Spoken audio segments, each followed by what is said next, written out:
I was having PCOS problems, and this gynecologist asked me, "Are you married?"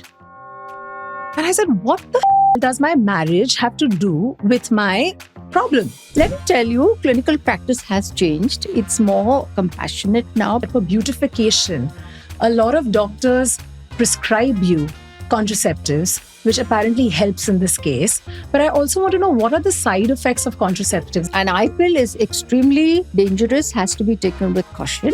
I just want to make girls aware that you need to take care of your body. I always emphasize that everybody should take the HPV vaccine. And we say HPV is one of the most contributing factors for cervical cancer. So, doctor, what about couples who can't conceive or have children even after going through a strenuous procedure of IVF? If the egg and the sperm cannot meet naturally, how does a woman get pregnant? There is no commercial surrogacy allowed at all. The condom has to be worn on an erect penis prior to penetration. So many of my little young couples come to me saying, "Doc, oh no, we were actually very careful to ejaculate out, but I said the damage is already done." 30 and thriving.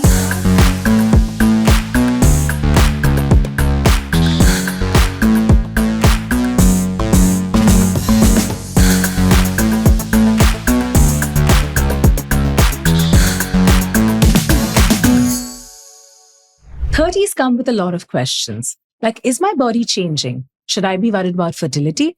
To cut through the noise, today we have with us a very dear friend and a guest, Dr. Ranjana Dhanu. She is one of India's top gynecologists with over 34 years of experience, doctor. Yes. And how many surgeries to your credit? Oh, well, I stopped counting at 30,000. So, doctor, tell me something about your academics and your qualification. Why don't you introduce yourself? So, first of all, thank you, Kyra, for having me. And it's always a pleasure for patient education to be on any platform. And just to tell you in brief about my academic achievements, is I trained from the KM Hospital, Mumbai, and then I specialized in obstetrics and gynecology, and then I went into robotics and minimal access surgery. So, like I said, at 30,000 surgeries, I stopped counting. And it's more than 34 years that I'm serving the women for all sorts of problems, including the pelvic floor, and women with issues with stress incontinence, where they say they have a problem with leakage of urine on coughing, sneezing, and laughing. Thank you so much for that introduction. And need I say more? I'm so excited to see you in a more serious mode, because you're always such a brat in the clinic. So am I the little brat? Oh my gosh. So it's nice. But it's so good to see you after such a long time, doctor. That's what I was going to say too. But I just want to tell the audience and the viewers, that it's so difficult to find a good gynecologist. It's like finding a best friend. I'm telling you, we all require one. It's a basic need in our lives and our existence today. And it's so tough to find somebody who is not judgmental, who is a friend, who will give you the right advice and also care about you, And I think I'm very lucky to find all of those things in you, doctor. Pleasure. Because I went through a whole ordeal of different gynecologists before I reached to you. I have a very funny incident. I remember once I was in Calcutta and I went with my mother. I was having PCOS problems. And this gynecologist asked me, "Are you married?" And I said, "What the hell does my marriage have to do with my problem?" He basically could not say the word intercourse or sex. And then when I left the clinic, my mother had to explain to me that that is what he meant when he said the word marriage, So I feel like there are also people, like if you're a doctor, if you're going to talk about sexual health, if you're going to talk about fertility and all of those things, the first thing you need to take is the dirt out of your mind. And I feel like in India, we still have so many backward mentality people that it's so refreshing to meet someone like you who is so educated, who's intelligent, who's beautiful, and also somebody who has achieved so much in her life and given back so much to society. You're doing a lot of good to my ego today, Kyra. Let's get started. Yeah. Yes, so let me tell you, clinical practice has changed. It's more compassionate now, because you have to actually understand her physical problems, her medical problems, and also her psyche. Right. And it's an amalgamation of all, which actually lands us up into treating a woman perfectly. Absolutely, doctor. I think you've said it absolutely well. So, doctor, I remember the first time I met you at a very sensitive time. And it was my best friend who had given me your contact number. And now, between three of us, we have the same gynecologist, which is a funny story between all three girlfriends of mine. And I remember it was 2024 last year. I was going a little cuckoo in my head. I was reaching my late 30s and I felt something was changing in my body hormonally, or I don't know what was going on. Suddenly, I started craving motherhood. Because I realized at this point of my life where I'm not married, I don't have a partner, I don't know what the future is. I think it came out of fear, where suddenly I felt that I had to rush and go freeze my eggs so that I could have an opportunity to become a mother. And I even went on to the extent to think that, if I don't find a partner, I'm happy to do this whole process on my own with a sperm donor and go through single motherhood and all of these things. And I had a nightmare experience. I will not take the doctor and the clinic's name, but I remember I was over-injected with hormones. I bloated up. I live alone. I was crying every day. I was looking pregnant. I had breakouts all over my face, something I've never had in my life. And it was something that has traumatized me from within. And I remember that was the point when I went and I met you and how you took care of me, doctor. I'm sure there are other patients like me who come to you with the same problem. What do you have to say about this? So since our talk today is focused more on fertility, let me just start off by introducing to the audience as to what it takes for a couple to get pregnant. Right. So suppose I have a couple coming to me in the clinic and they say, oh, we married a couple of years. Then I take a detailed history, which is very important because it's equally important for the male to be equally responsible and involved as well. Right. Then we will come to single girls or single mothers or girls who want to freeze their eggs. But first, let's talk about fertility. Right. So whenever a couple comes to me, I say first, how many years have you been married? How many years since you've been trying to conceive? Are you able to have a proper sexual act? So has there been a consummation of your marriage or not? Are your periods regular is what I ask the woman. I ask both of them whether they have any medical history, as in whether there's any cardiac or any thyroid or any renal or any other medical history that could come in the way of fertility planning. Then I ask them about habits. Very important. Don't smile, but what happens over weekends. Then, of course, I look into their clinical appearance, whether the girl shows me any stigma of polycystic ovarian disease.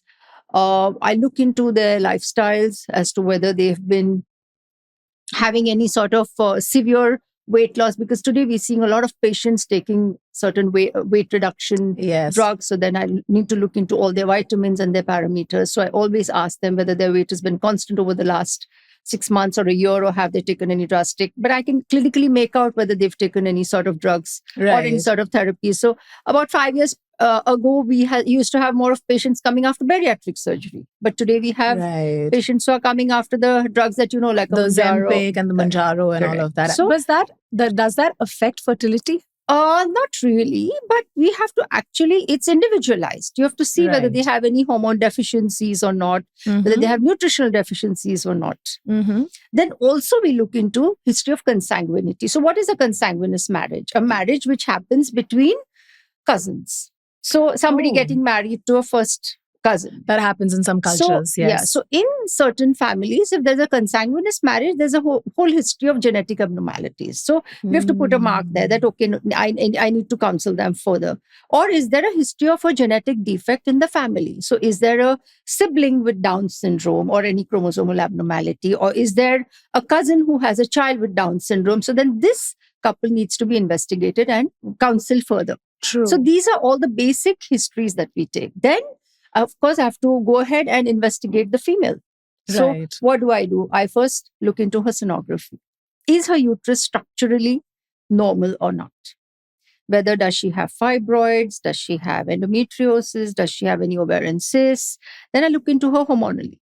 So hormonally, we need to check, and we're going to come to that when you shoot my next question. But since we're talking, let me just tell you that there are very specific hormones, which is the AMH. Yes. And FSH and prolactin and thyroid, which we need to check. And of course, then we have certain markers on sonography, wherein an antral follicular count tells us how fertile she is or what her basic fertility potential is. Right. Also looking into her medical reports, whether she's anemic. If she's anemic, I know she's bleeding extra. If she has any other stigma of thyroid, does she have stigma of PCO? So what a typical stigma of PCO?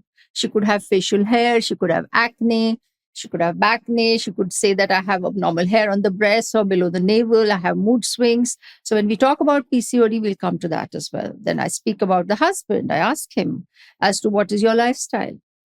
How much time are you being able to give your family?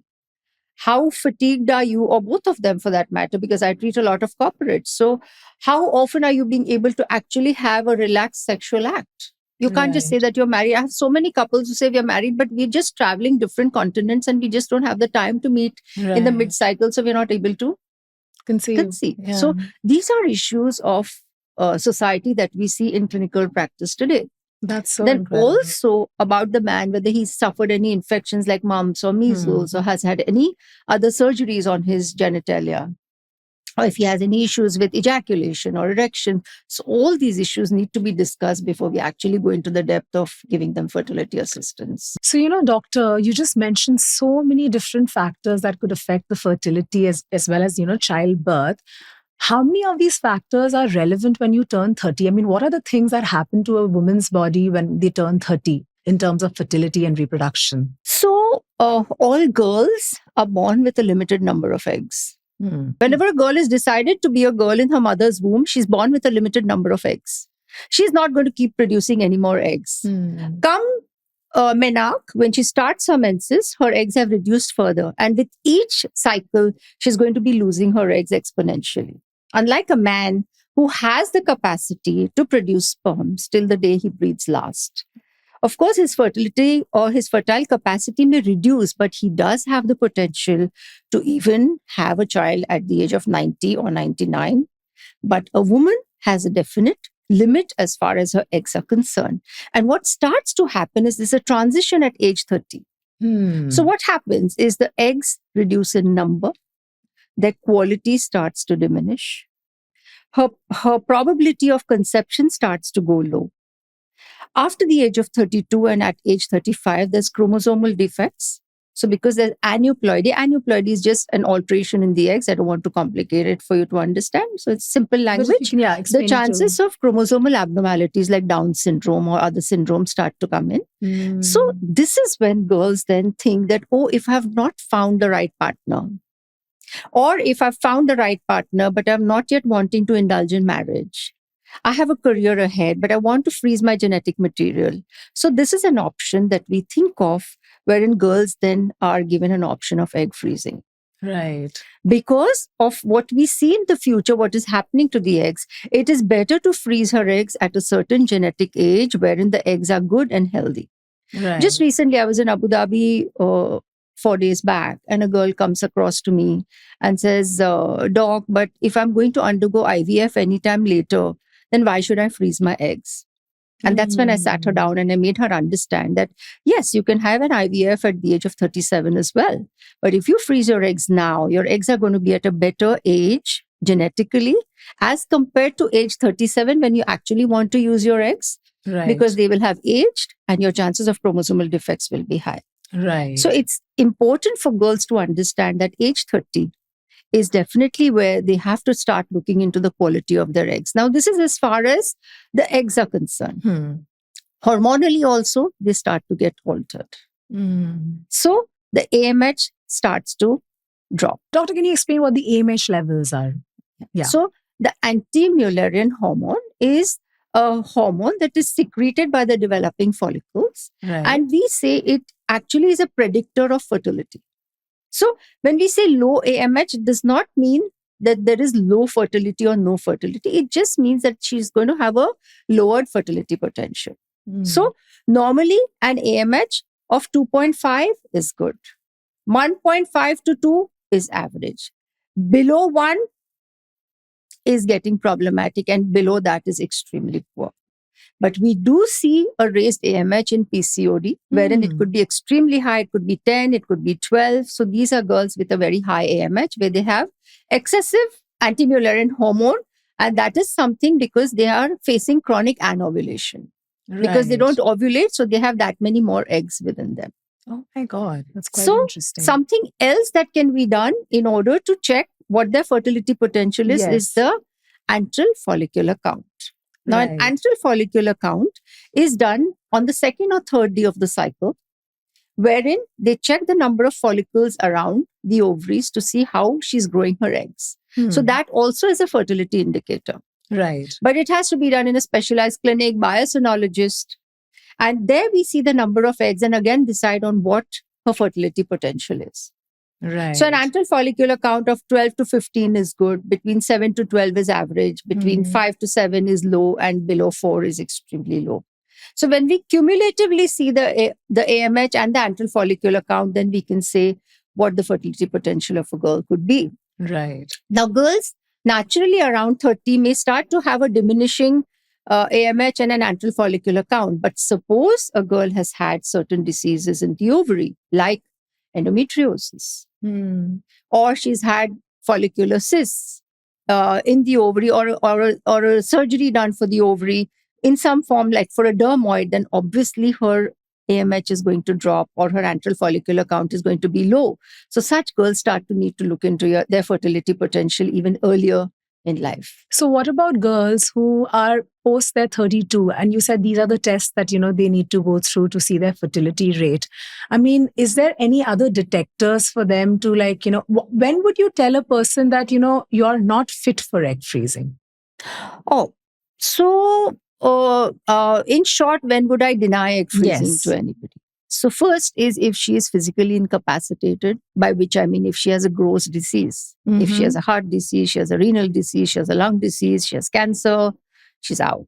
In pregnancy, of course, you can't freeze eggs. Very young age. But could she go through a natural pregnancy but not egg freezing, or is it no for both in a situation like that? If her medical condition says that pregnancy could be life-threatening for her, then definitely she's a no-no for egg freezing as well. But is there a possibility that a person you would suggest is okay to have a natural pregnancy but not okay to have an egg freezing? So at age 18 is too early to freeze the eggs. Or if she's too old, like if she's 40 and beyond, we know that the egg quality is going to be bad. There's hardly any eggs. So I would not want to put her through the entire process of egg freezing. So one has got to be very candid and explain to a patient. So what it takes to freeze eggs is actually when a girl comes across, she needs counseling.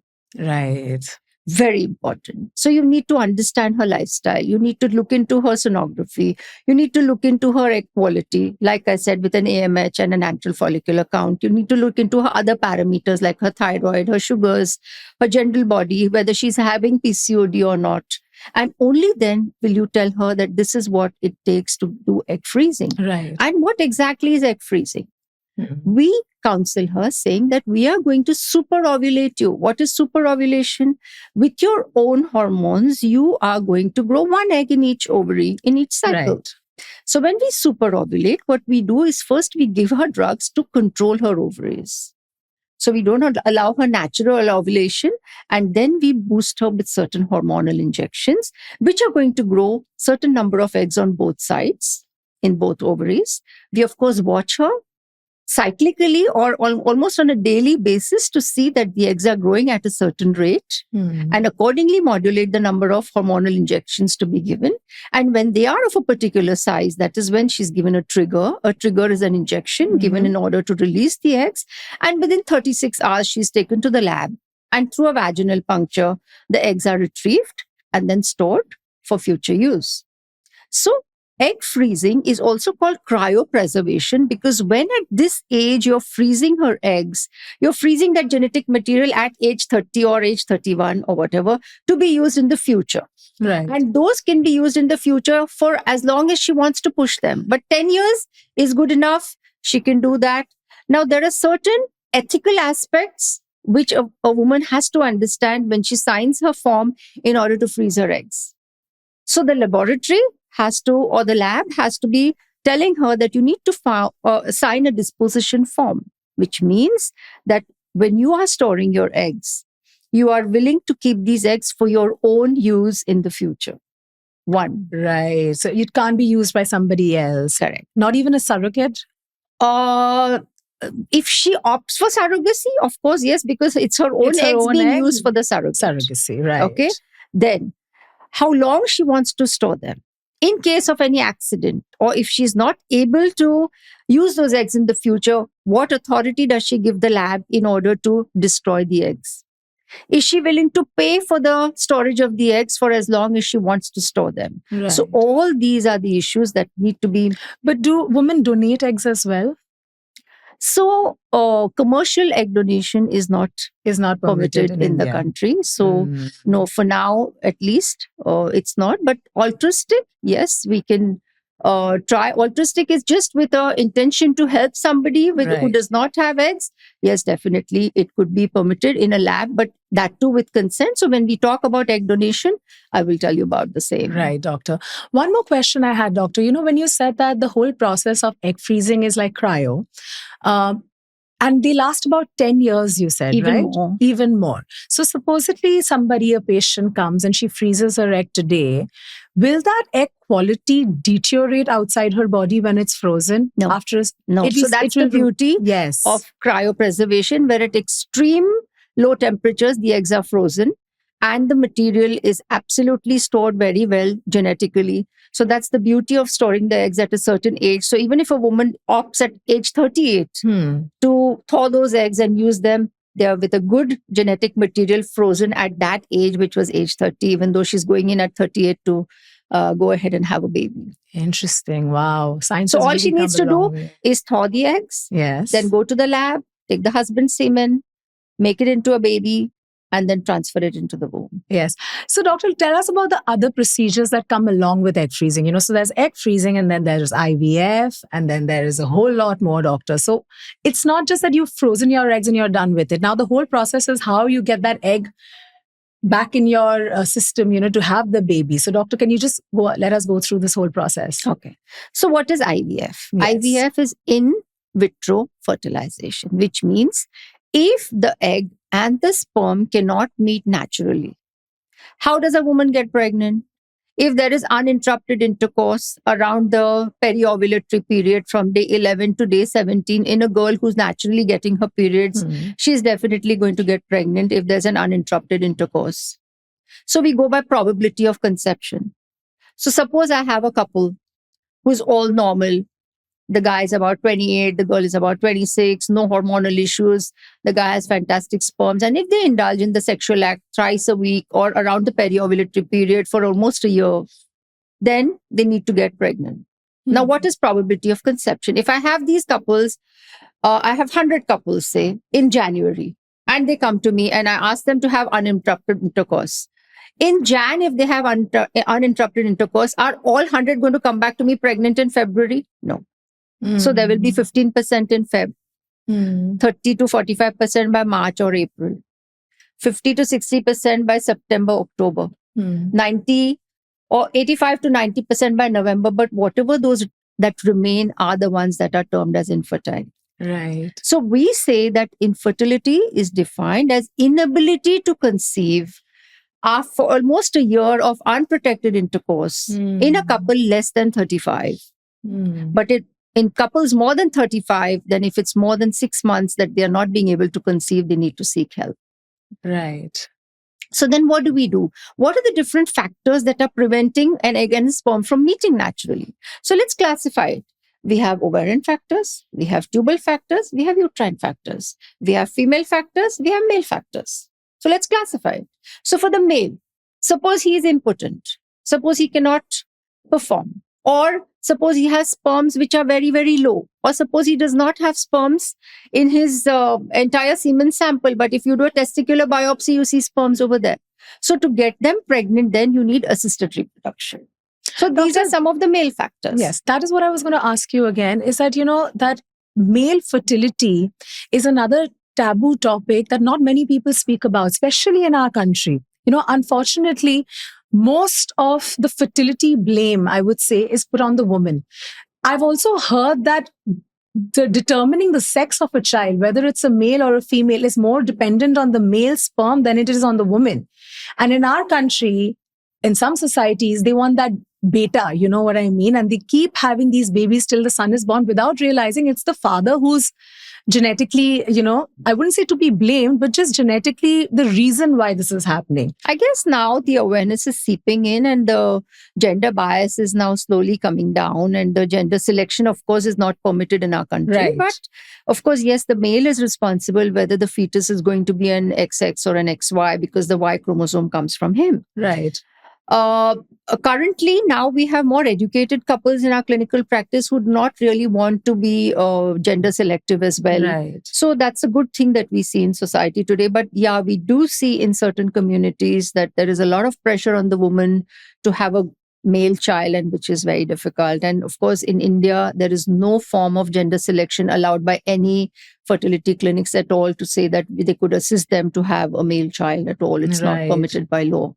Right. So coming back to different factors as far as a woman is concerned. Yeah. So it could be a problem with the eggs. So it could be a girl with PCOD, or she could have one less ovary, or maybe her AMH is very low. So it's not enough for the natural egg to come. She has a few eggs, but they're not enough for them to be transported into the tube wherein she could get pregnant, or she could have a tubal block. She could have an absent tube. She could have had a previous ectopic pregnancy wherein her tube has been chopped off. Or she could have adhesions in the uterus, where her uterus is not a womb where the baby can go and embed itself because it's gotten scarred. Or she's just got an unexplained infertility. Or there are certain genetic factors wherein there are some genetic diseases wherein both of them carry certain abnormalities, and that is when they need to take a donor embryo or a donor egg or a donor sperm. So these are all the ways in which an IVF can help a couple. Right. So that is assisted reproduction. Now, previously they used to take the eggs. Like I said, in egg freezing, you superovulate a woman, then you collect her eggs, then you collect the male sample.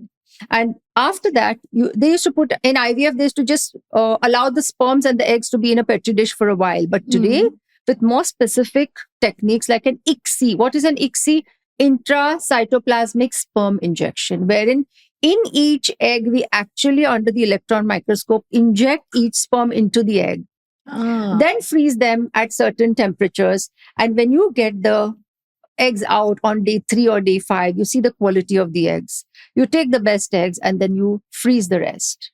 Now, previously, years ago, they used to transfer 3 to 4 eggs, which landed up with tubal pregnancies. Yes. There was heterotopic pregnancy, which means there were 2 in the womb, 1 in the tube. But today, all the clinics are being conscientious and they do a single embryo transfer, or they do 2 eggs.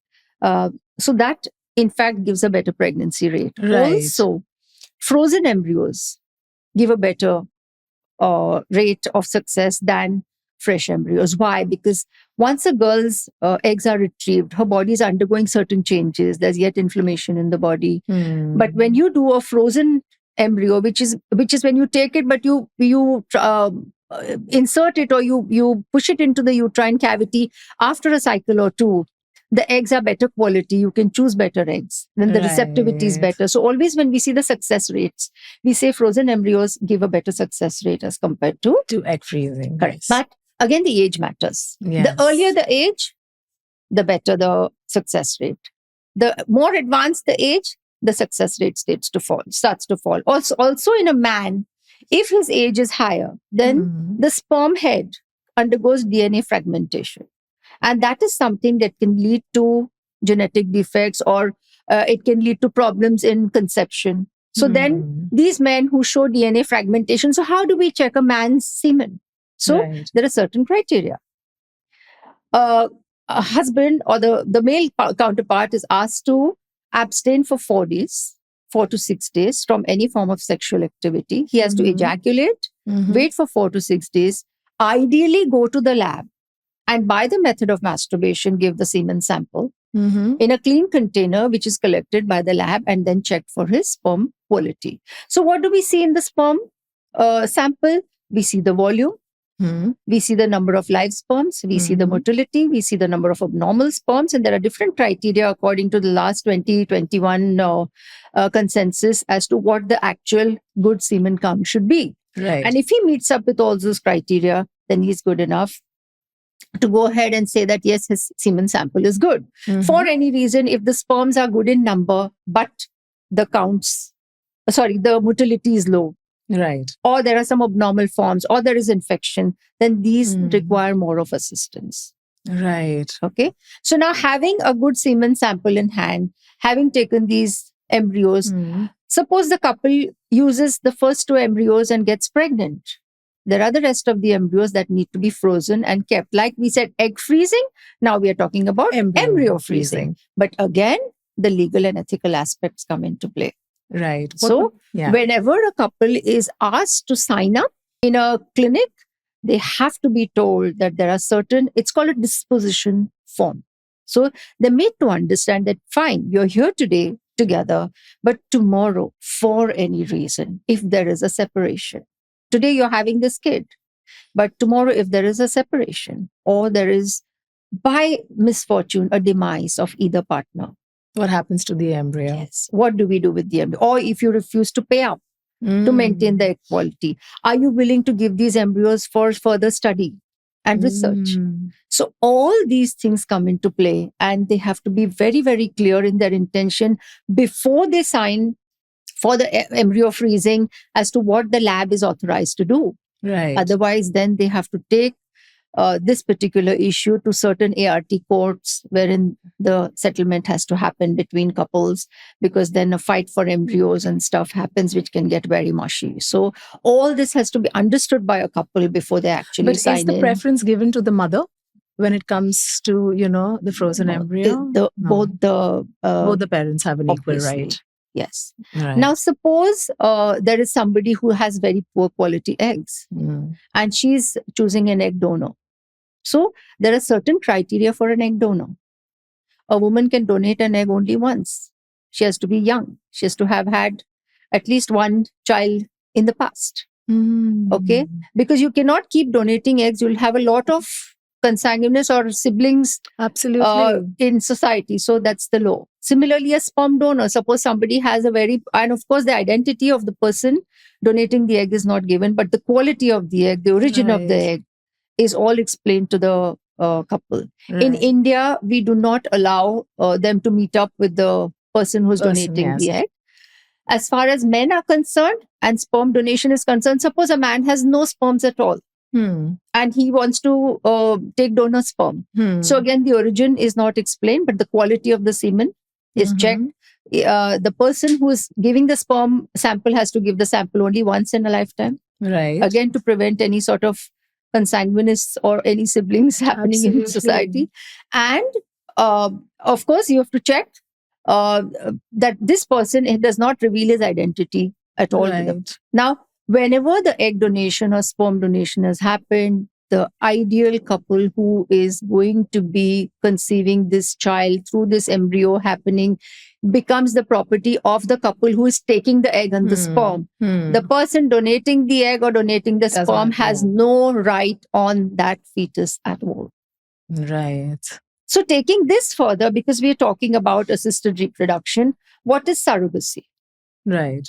Surrogacy, in simple language, is renting a womb.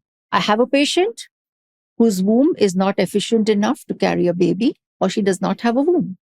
So very rarely there are conditions like an archaeate syndrome, wherein a woman is physically absolutely a biological female, but somehow at age 18 or 16, her mother comes to us saying that she's not yet gotten her period. So when you do a sonography, you see that there are streaked ovaries, there is a little blind vaginal pouch, but there's an absent uterus. It's a very rare condition. But once in a year and a half, I have 1 or 2 patients being referred to me for primary, and this is called primary amenorrhea. Right. So here, when you do their karyotype, which is their blood and their genetic studies, you know that they're physically and genetically totally female, but it's a problem of lateral fusion or a genetic abnormality where the uterus has not grown at all. And such girls have renal abnormalities as well. So kidney abnormalities have to be looked at. So whether she has a single kidney or she has a horseshoe kidney or is it a pelvic kidney? So these girls need to be studied for this. And obviously she has a right to have her own baby. So she has her own eggs in her ovaries. So that is when somebody can lend her womb. A womb. Or somebody who has had a hysterectomy. Suppose she's had an accident and she's lost her uterus, or she's bled a lot for some reason in a particular surgery and has lost her womb and has no living child. Or for some reason, her uterus is so scarred that she cannot conceive.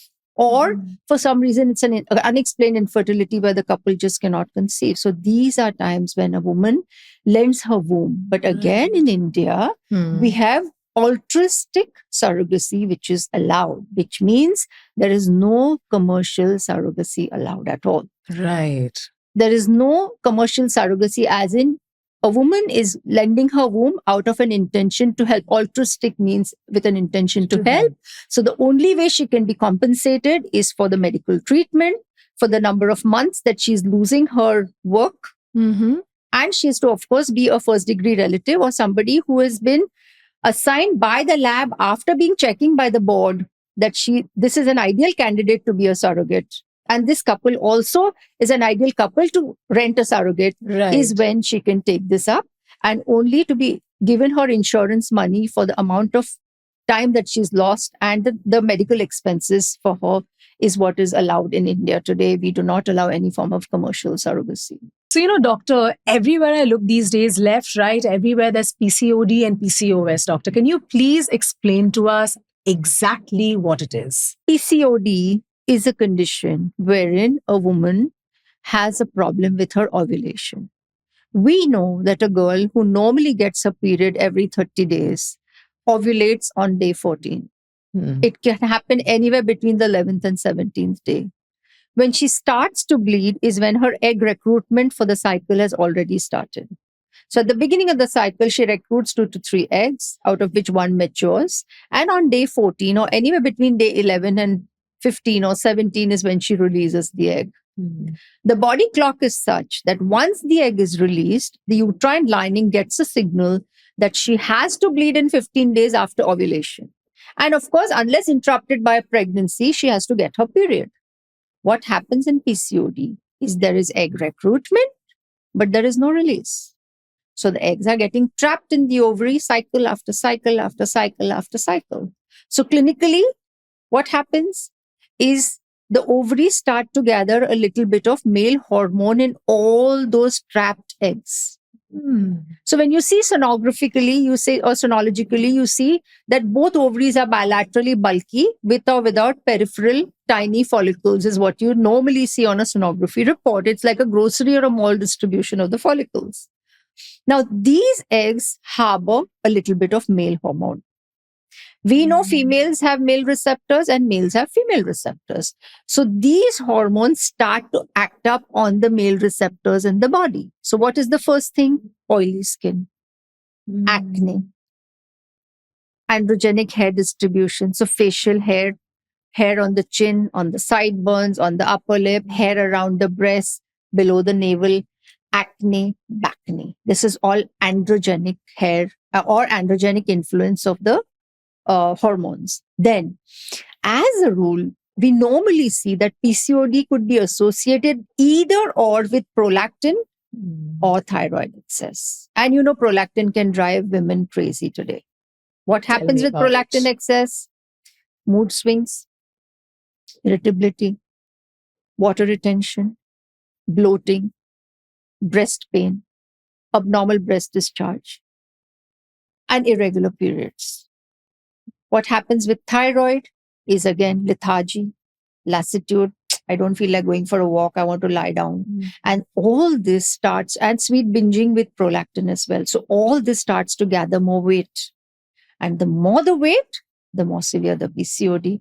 The more severe the PCOD, the more chronic the anovulation. The more chronic the anovulation, the more the number of eggs that are stored in the ovary, and that cycle keeps on happening. Now, if she has not ovulated, what is going to happen? She's not going to get her period at the scheduled 30th day. So typically girls with PCOD will say, I have periods which are irregular, prolonged cycles. I bleed 35 or 40 days or even once in 2 months. And when I bleed for a good 15 days and it's a very heavy flow, which really drains me out and I pass huge clots. Right. So normally when a girl clinically comes to me, remember the first question that I started with is a clinical history. So whenever she says I pass clots in my periods, I know she's bleeding heavy and I need to look at the uterus, whether there's PCOD or there's a uterine lining which is getting thickened. Now, suppose this lining is getting thickened cycle after cycle. Imagine, I have more fabric, it's going to fall into folds. Similarly, the uterine lining, if it's thickening, it falls into folds, and then a girl manifests with polyps. So what is a uterine polyp? It's just a thickened uterine lining. So that's how PCOD could manifest and come in the way of fertility. There are certain very rigid clinical criteria today to say that a girl is suffering from PCOS. So first, irregular cycles. Second, androgenic pattern, which I said is acne, facial hair. Third, she could show ovarian distribution of follicles bilaterally, AMH being very high, and irregular cycles. So if any two of these three criteria are also present, we say that she's a case of PCO. Very often we'll say that, oh, sonography doesn't show PCO, she's not a PCO. No, but clinically, when you see that she's having acne, she's having facial hair, she's a variant of PCO. Right. So you have to go into her hormones and then check and accordingly advise her. Right. Now, what is PCOD? PCOD is milder, but PCOS is a more severe form, wherein she's got severe hirsutism, or there's excessive prolactin, or there's excessive thyroid, or she's obese. So it's just a severe form of PCOD, which is PCOS. And of course, the treatment is the same. So the first thing that one needs to slash is the weight. The weight. Weight and PCO go hand in hand. So the minute you have excessive weight, the first thing we tell them is, how much sugar do you eat? I always ask you as well that how much sugar do you eat? So white sugar can be really traumatic. So we always say, I'm taking away white sugar from your plate and your palate. Then how much exercise are you indulging in? So 1 hour of exercise. I will allow binging. But you have to be strict. So maybe on a weekend, you can do a cheese wheel pasta, or you can do a nice Chinese, but then balance it out the next day with a sourdough toast, with an egg white, so that you balance it out. You cannot just go on a very rigid diet because that will make you temperamental. So we have to tailor treatment accordingly. So if a girl is not keen on fertility, she's given certain pills for cycle regulation. We correct her thyroid, we correct her prolactin. We treat her clinically for her cosmetic issues, and she's fine. For fertility, all we need to do is optimize her weight, put her on certain ovulation-inducing drugs, time her sexual activity, and there they get pregnant. Right. Surgery is the last option in PCOD. Right. So the non-surgical treatment for PCOD now is to give metformin, which is an anti-diabetic drug. And that has been initiated as a treatment, like we give an aspirin for headache, for joint pains, for heartaches. Similarly, we give metformin, or an anti-diabetic drug, which helps in metabolizing the sugars, reducing the hyperinsulinemia. And once your weight comes down, you naturally boost your fertility levels much higher. Amazing. So it's very important to counsel girls with PCOD for weight loss and then timed intercourse. And if they lose their weight, they have a 30% spike in their fertility. So not all girls with PCO are going to have fertility issues. It's only that 5 to 7% who may have extreme obesity, or who have concomitant issues like maybe a tubal block or some other issues, or a dermoid along with PCO, or endometriosis with PCO, who may require further fertility assistance. Otherwise, PCO is very, very easy to treat. But all their life, they have to fight weight. All their life. And at what age would you say the first symptoms could show in a girl? I always say that the presentation of PCO could be very, very varied. In a 13-year-old, she could come with excessive bleeding, where the mother says she got her first period in June, then she's now bled in October. Now she continues to bleed since a month. So this is puberty menorrhagia. And here we just give them progesterones, because if we give them a combination pill, their bones will stop growing and they have to grow till age 18. So we have to be judicious about what drugs we use over there. Right. Of course, you have to look for any other causes of bleeding, because we are living in an endemic area for malaria and dengue. So whether there's a platelet deficiency, or is there any vitamin deficiency which is causing them a problem, or is there a blood dyscrasia, that has to be looked into as well. At age 16 or 18, she could come to me for cosmetic issues, saying, "Doctor, I'm having severe lowered self-esteem because I have acne, I have hair growth, and I'm having irregular periods, and I feel very shy to face society." And that's when we help her cosmetically. So again, we give her tablets which are fertility enhancing. And today we have the 4th generation progesterones, which is drospirenone, which actually goes and binds to the androgen receptors, has very few side effects, because years ago they used to give certain drugs which had hoarseness of voice. It was called danazol, but now that drug is almost extinct. So in PCO, we use certain drugs which are cosmetically very beneficial. So within a month, the girl starts to glow, her acne are less, her hair growth is much less. And then we tell them to go to fertility clinics to get their lasers done, so that we're actually trapping the male hormone or reducing the male hormone concentration in the body. And then the effect cosmetically is much better. Interesting. Doctor, I had gone to a dermatologist once because I had a breakout and I was put on contraceptive pills. Yeah. It was Crescenta. I still remember the name. And a lot of girls take Yasmin also. That's also a very my common darling, one. It's just a difference in the trade name. Yes. The basic drug is the same. Drospirenone is a very good derivative. So your gynec was very right in putting on that. And later on, I came to know it was just a makeup allergy.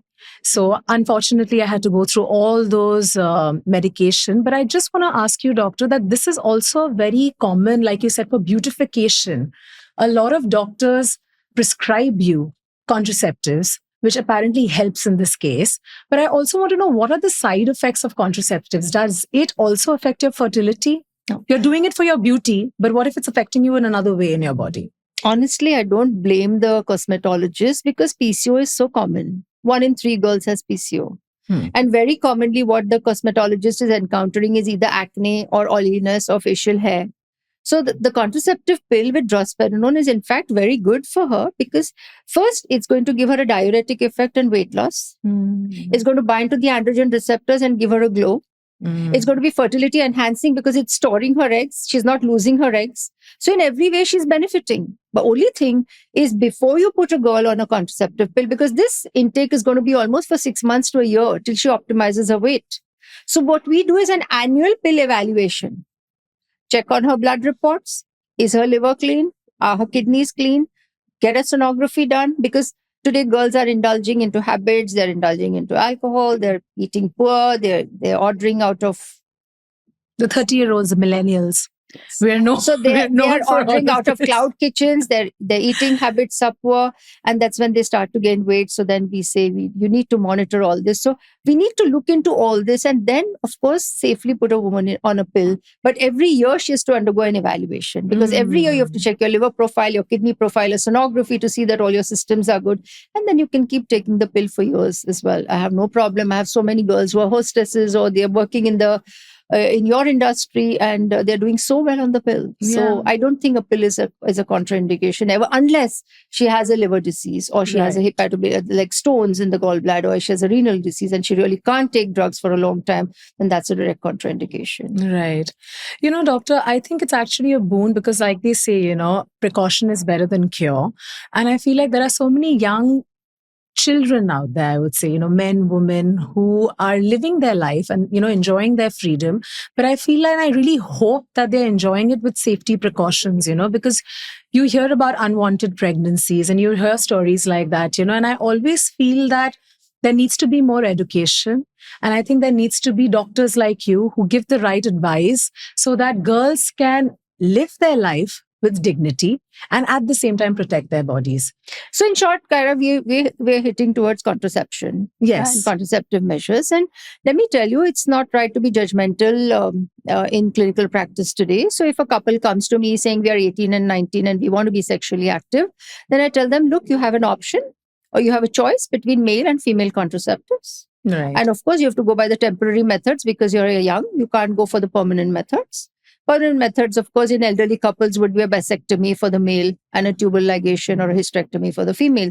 But in a younger couple, then the options for the girl are the pill, and for the guy are the condom. We go by the efficacy of the contraceptive, which is calculated as a Pearl index. So the most efficacious contraceptive method is the pill, with a 99.9% accuracy, if taken well. So ideally, the pill should be taken from the second day of the period at a particular time of the day, say 9 o'clock at night, and to be taken for that continuous 21 or 28 days till you stop and you bleed in 3 to 4 days. Okay. Suppose there's a discrepancy in taking the pill. Suppose on day 8, you go out to a party, then you come back and you say, oh, on Sunday morning, I've forgotten my pill. What do? I take the forgotten pill plus the scheduled pill for that night. Suppose I go to a Lonavala Khandala and I miss the pill and I come back bleeding. What do? I abandon this pill packet. I start with a fresh packet, but I use an additional form of contraception because here there is a break in the contraceptive effect or the hormonal effect in the body, and that could lead to a slippage of ovulation and a chance pregnancy. So one has to be careful. So we tell them use a condom in the rest of the cycle till you get your next period. Right. The condom has to be worn on an erect penis prior to penetration. The tip of the penis smegma has enough sperms to repopulate the world, is what I say. So do not try these stunts of penetrating and ejaculating out. So many of my little young couples come to me saying, Doc, oh no, we were actually very careful to ejaculate out. But I said the damage is already done because you have a 30% chance of failure. Yes. Now, in a couple who has already had one child and they don't want to take the pill regularly and they're in their 30s, then we say an IUD is effective. So it could be a plain copper T, which is a mechanical device. It's an inert plastic device that goes in the form of a T into the uterine cavity. Of course, a pap smear has to be done. And the HPV vaccine, I always emphasize that everybody should take the HPV vaccine. Before we get on to the HPV vaccine, doctor, in your opinion, as a doctor, you would say taking these 21-day cycle pill is safer than taking an I pill? Obviously. An I pill is extremely dangerous, has to be taken with caution. The reason being, an I pill causes sudden endometrial thickening. So an I pill is not a contraceptive, it is an interceptive. We presume that the sperm and egg has met already, and we're just trying to make the uterine lining hostile to implantation.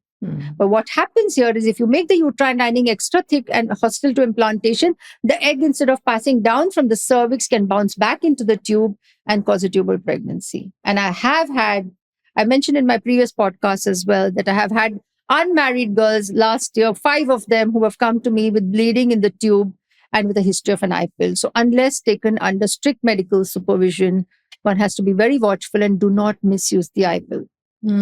So that's very important. Doctor. And also, in our country, we are clinically allowed abortions. And it's very unfortunate. It's probably the last stage, but I do understand a woman having a choice over her body and having a choice over when she wants to experience motherhood, But do you think abortions also would affect your fertility? Yes, so to a certain extent, yes, because today we have the medical and the surgical abortion. So what is a medical abortion? When the pregnancy is very early and we've certified that the pregnancy is very well in the uterine cavity, over there, that little bud sitting at the fundus of the uterus, the pregnancy is bonded to the uterus by progesterone receptors. So if very early, we can give certain tablets which are anti-progesterones in order to help you abort. But there's a certain timeline beyond which you can't take them. If you take them later in pregnancy, around 7.5 or 8 weeks, you could land up with retained products of conception wherein the pregnancy is half aborted. And those clots that remain in the cavity are the ones that cause scarring and are known to give uterine lining issues for future conception. So always an abortion pill, if taken early in pregnancy, very early, has a very good success rate. But if you take it later than 6.5 to 7 weeks, maybe the probability of retained products of conception in the cavity remains high. And then that has to be scraped under ultrasound guidance, which could lead to problems in the future. So that is why one has to be very judicious about the type of abortion you choose. Right. Also, when you go for a medical or a surgical abortion, then the law is such that up to 12 weeks, you're allowed a suction evacuation, wherein if this is the uterine cavity, we just put in a cannula into the cavity and we suck out the products like certain amount of clots. So usually they say, oh, can I see the pregnancy sac? You can't see the pregnancy sac because it's just clots coming out. Now, after week 12, because our government allows abortions legally in routine clinics up to week 20. So we have an anomaly scan which happens at week 19, wherein we need to check whether there's any physical defect in the baby. Is there any problem in the formation of the brain or the abdomen or the heart or whatever? But heart development happens later, about 23 to 24 weeks. But if there is any certain deformity or a genetic defect, like a chromosomal abnormality, because we do run our markers in pregnancy to see whether the baby is chromosomally affected, then they have to undergo a pregnancy termination at week or earlier than week 20. And here it has to be like an induction, like a mini labor. It's not a suction process. And that's almost like contracting the uterus and putting her into a mini labor, which is painful. Week 24 is when the heart defects have to be checked. And there, of course, if there is a heart defect which is not compatible with life, or this fetus is going to be having multiple surgeries and a very poor quality of life, then such patients are referred to a certain board in government hospitals for termination of pregnancy. We cannot do it in our routine clinic. So that is as far as the abortion law of India is concerned. Right. But I think every pregnancy should be planned and every woman has a right to abortion. Absolutely, doctor. Yes. So you have been insisting that I get my HPV vaccine, which I have. And every woman out there needs to be educated and told about this. Doctor, please go ahead and tell us about the HPV vaccine. So the HPV vaccine acts against the human papillomavirus. Human papillomavirus is a parvovirus, just like you are, Kyra. This is a parvovirus. And this has an affinity for the cervix, the mouth of the uterus. So the first sexual debut introduces almost 100% of HPV into your body. Every new partner is going to be introducing a new strain into your body. Your body has a capacity to abort 70% of the infection. 30% remains there and causes dormant, small, slow-growing changes which can affect the cervix in the years to come, in 25 to 30 years, and affect the cervix, causing cervical cancer. And we see HPV is one of the most contributing factors for cervical cancer. If the HPV vaccine is given before the first sexual debut, the girls can have almost 100% protection. So now we have the vaccine in the form of Gardasil. So we have Gardasil 9, we have the plain Gardasil, and we have Servavac, which is manufactured in India by Serum Institute. So the Gardasil 9 can be given to young girls between 9 and 15 years in 2 doses. Say day 0, which could be today, and after 2 months, and that's about it. Gardasil, the routine one, is to be given after the age of 15 in 3 doses, 0, 2, and 6 months. So day 0, then after 2 months, and after 6 months. You cannot give it in 1.5 months and 2 months just to complete the dose schedule, because you have to have that much time for your body to develop that immunity. Now, suppose a girl takes one vaccine and gets pregnant after this for the second. You can wait till she delivers and then in her postnatal period, give her the second and the third vaccine. There is no contraindication to getting pregnant when you take the vaccine. The vaccine is absolutely safe. And we advocated to all girls between 9 and 45 years. So much so that the government has been kind enough now to make it free for girls between 9 and 15 years. And that's where our health authorities are acting towards making it free for all girls between 9 and 15 years for almost eradication or reduction in the incidence of cervical cancer. So let us shout out and tell all young girls, whether in their 30s or 20s or in their 40s, till they touch age 45, they should all go and request their gynecologists or their GPs to give them their HPV vaccines. So, doctor, what about couples who can't conceive or have children even after going through a strenuous procedure of IVF? What are their options? So we do have a certain segment who then come to us saying, doctor, or initially itself, they say we do not want to go through the entire process of IVF. So then we have adoption as one of the alternatives. Second is they say we don't want any form of children at all. Now we just want to lead our lives. So we want to travel, we want to enjoy our assets and live our lives the way we want to. So that's another option for them. So as far as adoption is concerned, we have an authority called CARA, which regulates all the adoptions in the country. There is certain criteria when a couple applies for adoption. The cumulative age of a couple should not exceed 90.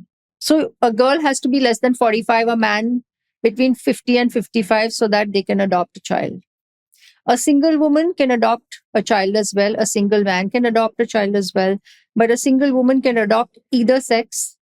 A single man can adopt only a male. Whenever a child has to be adopted, there is a certain form or a kind of an approach where the couple goes to the CARA, wherein they interview you. Then they take your basic legal documents, which is your PAN, your Aadhaar, your medical documents, check that you are fit enough to adopt a child, that you're financially secure enough to adopt a child. Then they do a home visit to see whether you're home environment is conducive to handling an adopted child, and then they put you on the list. So if you are younger, then you can adopt a child between 0 and 4 years. If you're older, then you can adopt a child between 8 and or 4 and 8 or 8 and above. So there are certain criteria according to which you're allowed the adoption.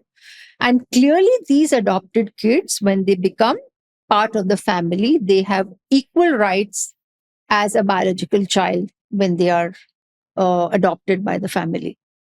Now, there are a lot of issues that need hand-holding or counseling when a couple comes for adoption, because then they want to know what the origin of the child is, or there's no way in which you can keep on rejecting, or you're given 3 choices. Right. And you're given a certain time period where you give your choice whether you want this child or not, and accordingly decide.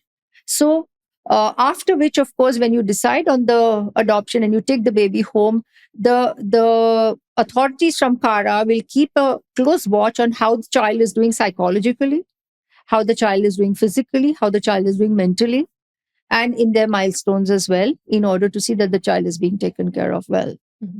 So all these are the different areas where we need to touch up as far as adoption laws are concerned. When it comes to couples who do not want adoption, then of course they could just lead their lives the way that they want to. And like I said, they can easily live their lives by traveling or whatever they want to do. Right. And that's, or there are some who just want to donate to certain societies and feel happy about supporting society. So that's the way each one's individual lifetime perspective is. Absolutely, doctor. And thank you, doctor, for such an insightful conversation, because there's so much to learn. And with your experience, we've been lucky today to be so informed this way about every single procedure that is going around. And I remember when I was going through my IVF cycle, it was such a mentally straining experience for myself, and I had a conversation with one of my very close friends after that. And I was crying on the phone and I was very emotional. I was like, I went through this and all of that. And you know what she told me? She said that, why it was harder for you is because you were going through it all alone. I didn't tell any friends. I didn't have anybody supporting me. So I just want to tell the viewers also that if anybody out there is choosing to go through any of these procedures, make sure you have somebody around you. It always helps to have a support system, always helps to have someone beside you to kind of lift you up through the whole, procedure. Obviously. And I'm sure, doctor, you have patients, who come to you wanting to go through these old experiences, So, doctor, how do you support them in these emotional times? So, luckily, now all IVF clinics, the most certified ones, have a counselor. And of course, when you go through the entire scene, there are some who want a right to privacy. So they didn't come alone, or they come with a very close family member, just their partner. But otherwise, there are counselors over there, or we have counseling sessions, or we have support groups in order to make them understand what to go through and how to go through it. Then the apprehension that girls have, am I going to put on weight? Yes. Is my skin going to go bad? Yes. Am I going to have pain? Yes. How traumatic is going to be the IVF cycle? Are my eggs going to be mature enough or good enough like a natural pregnancy? What are the problems that I'm going to have with these drugs? Am I going to have any cancers or not? So these are all the myths and fears, but they can always be alleviated by a counseling session. Right. And let me tell you that none of these drugs can cause cancer. It's not that IVF is pushing you into a premature menopause, because it's only extracting that many eggs in that particular cycle. Unless you're going for egg pooling and having repetitive procedures associated with other ovarian disease, only then you're pushing yourself towards a premature menopause. But overall, I feel that if girls today adopt a very good lifestyle, wherein in order to enhance their fertility or to keep their fertility intact, also as far as receptivity is concerned, not only egg freezing, but is my body receptive enough at 35 or 36 to take this? So you cannot be indulging in habits. Sorry, I'm not being judgmental, but I just want to make girls aware that you need to take care of your body. Your body is a temple. You need to take care. Absolutely. So regular exercise, less screen time, eating smart, less sugar, yoga, sleeping well, conversing with friends and having healthy talks Hugging each other, your partner or your friends, to just transmit that positivity to one another is something that is going to lead to a much more healthier outcome. Also, traveling, that is part of education, that's part of relaxation as well. So they always say all work and no play makes Jack a dull boy. Absolutely. So you've got to be Don't be Jack. Yes. So you need to be careful about how you take care of your body, because eventually that is what is going to sustain and take you through your entire journey in your lifetime. So all I tell all my girls and my couples is that try to adopt as much of a healthy lifestyle as possible. And of course, we're not here just to prescribe medicines, but we're here to handhold you like I handhold you. There are so many others that I handhold, and that's my mission in life. And I've touched my milestone 60 and I'm not doing badly. And I can proudly say that after 34 years of practice, I'm yet going and I feel so happy doing what I'm doing. Absolutely, doctor. I think you're 30 and thriving right now. Look at you. You're gorgeous. And, I think everybody's body is different. Like, all your 5 fingers are not the same. Everybody is different in this world and everybody's experiences are different. How you go through your cycle or childbirth or fertility will be very different. So you'll have to go through the experience yourself. But the only suggestion I would give to everybody out there is make sure you have a wonderful doctor beside you holding your hand and taking you through the process, just like I do. Thank you, doctor. Thank you for coming to the show. Thank you for being there in my life. Thank you for taking care of me. And I'm sure a lot of listeners out there, not just the girls, the men, the women, the queer community, everybody inclusive, because that's what the show is all about, had a wonderful time listening to you. Thank you. Pleasure. So, doctor, I have a question for you. What does thriving mean to you? I always believe in fitness and health in mind and body. So thriving to be fit mentally, thriving to be fit physically, thriving to be fit at work, trying to give your best at work. And that can happen only with a healthy mind and a healthy body. So if you can strive towards that, maintain your optimum weight, eat smart, eat right, eat healthy, I think that's the way to be today. So absolutely, that's my message to all the audience today. That's beautifully said, doctor. Thank you. And doctor, we have a small gift for you. So this is Au Naturel, and these are all organic products. I use them myself, and you already have such lovely skin, doctor. I'm sure they're going to make you more goodie bag. Absolutely. Thank you. You're welcome. And thank you to the team, and you've been amazing. So thanks and God bless. Bye.